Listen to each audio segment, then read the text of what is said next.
High বন্ধুরা, কেমন আছো তোমরা সবাই? আজকে আমি তোমাদের সাথে একটা বিয়েবাড়ির ব্লগ শেয়ার করছি। তো এই বিয়েবাড়িতে আমি অনেক দিন আগে গিয়েছিলাম। ব্লগটা পুরোটা দেখলে তোমরা নিশ্চয়ই বুঝতে পারবে এটা কিন্তু আমার দেওরের বিয়ে ছিল। নানা ব্যস্ততার জন্য ব্লগটা কিন্তু আমি তোমাদের সাথে শেয়ার করতে পারিনি, তো অনেকটাই আমার দেরি হয়ে গেল। এটা কিন্তু ছিল রিসেপশন পার্টি। তো হলের ভিতরে গিয়ে দেখি রিসেপশন ব্রাইডের তখন ফটোশ্যুট চলছে। তো তারপর আমরাও কিছু ব্রাইডের সাথে ছবি তুলে নিলাম। আজকে অনেক নতুন নতুন সদস্যকে তোমরা আমার ব্লগে দেখতে পাবে। তো এর আগে তোমরা কখনো দেখোনি। অনেক দিন পর আবারও কিন্তু একটা ব্লগ ভিডিও আমি তোমাদের সাথে শেয়ার করছি। তোমাদের কেমন লাগলো অবশ্যই কিন্তু আমাকে কমেন্ট বক্সে জানিও। বিয়ে বাড়িতে গিয়ে কিন্তু খুবই মজা করেছি। আর কি কি ভুরিভোজ করলাম সেগুলো কিন্তু অবশ্যই আমি তোমাদেরকে দেখাবো। এখানে এখন হাসি ঠাট্টা চলছে। সবাই একসাথে থাকলে যেটা হয় আর কি, এগুলো ছাড়া তো বিয়ে বাড়ি মানাই না। এই রিসেপশন পার্টিটা কিন্তু হয়েছিল অনুষ্ঠান বাড়িতে। তো অনুষ্ঠান বাড়ির নাম ছিল নিমন্ত্রণ। তো তোমরা প্রথমেই দেখতে পেয়েছো। অনুষ্ঠান বাড়িতে ঢুকেই কিন্তু আমি সবার সাথে একটু দেখা করে নিলাম, আর সবাই কিন্তু তোমাদেরকে হাই করে দিল। বিয়ে বাড়িতে সবাইকে দেখতে কেমন লাগছে অবশ্যই কিন্তু জানিও।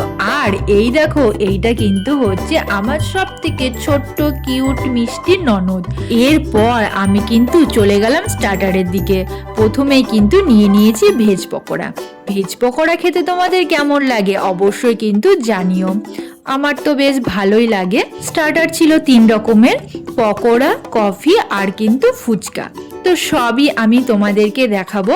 তো আমি তো পকোড়া একটু খেয়ে নিলাম, আর বড়মশাইকেও কিন্তু একটু খাইয়ে দিলাম। বিয়ে বাড়িতে গিয়ে ব্লগ বানাতে আমার কিন্তু বেশ ভালোই লাগে। আরও নতুন নতুন ব্লগ আমি তোমাদের সাথে শেয়ার করব। এবার কিন্তু চলে গেলাম আমি ফুচকার কাছে। বিয়ে বাড়িতে গিয়ে দেখি ফুচকা, আর সেটা খাবো না এটা তো হতে পারে না, তাই না? তো ফুচকা সবারই লোভনীয় জিনিস, এটা আমারও লোভনীয় জিনিস। আমার ফুচকা খেতে কিন্তু খুবই ভালো লাগে।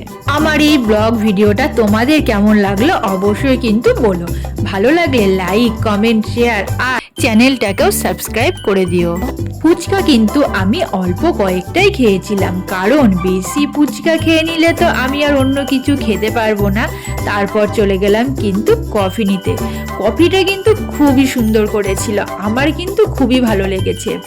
আর আমি কি একা একা খাবো, বড়মশাই খাবে, আমি ভিডিও করব না, সেটা কি হয়? এইবার দেখো বড়মশাই কিন্তু ফুচকা খেতে চলে গিয়েছে। আমি তো ভিডিওটা করছি, প্রথমে তো বড়মশাই বুঝতেই পারিনি, তারপরে একটু তাকাতে বললাম, দিয়ে কিন্তু বড়মশাই তাকালো। আর এই কাকুটাকেও তোমরা একটু দেখে নাও। মেন কোর্সের খাবার কিন্তু পরের ব্লগে আসবে। এই ব্লগটা অনেকটাই বড় হয়ে যাচ্ছিল, সেই জন্য এই ব্লগে আমি আর দিলাম না। তার জন্য তোমাদের একটু অপেক্ষা করতে হবে। ব্লগ ভিডিওটা কেমন লাগলো অবশ্যই জানিও। টাটা।